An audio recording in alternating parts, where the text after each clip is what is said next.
नमस्कार विद्यार्थी मित्रांनो, कसा काय मंडळी, कसा चाललाय पेपर? कसे गेले पेपर? मला असं वाटतंय की मस्त एकदम चांगले चाललेत. जे आपण बोलतोय, जे देतोय इम्पॉर्टंट मध्ये तेच येत आहे. आता आपण गणितच्या पेपराचा बघून घेऊ.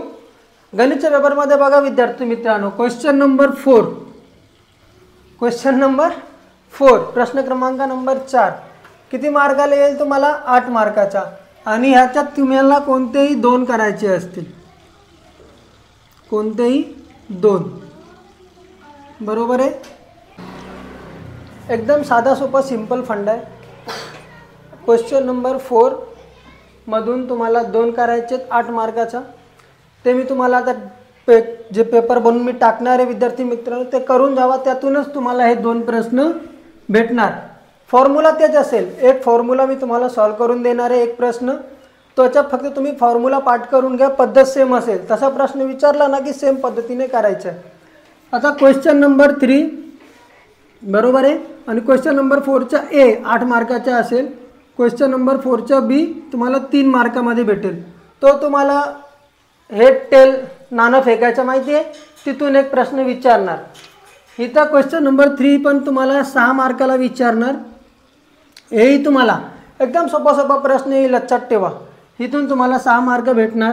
क्वेश्चन नंबर 1 नंतर तुम्हाला आता पहिलं सांगतोय.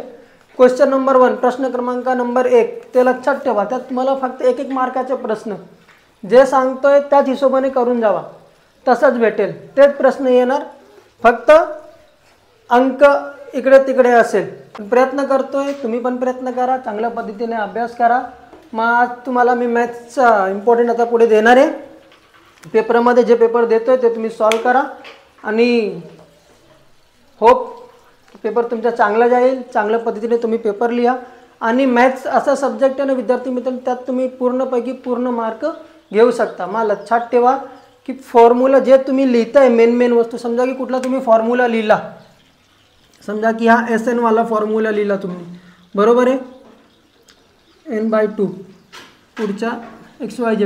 मग हा एक सूत्र आहे, तुम्ही त्याला असं अंडरलाईन करा. हा सूत्र आहे. हा तुम्हाला जे मेन टॉपिक असतात ना त्याला तुम्ही अंडरलाईन करत जावा, का त्याच्यावरती तुम्हाला मार्क भेटते. आणि मॅथ्समध्ये तुम्ही स्टेप वाईज करा.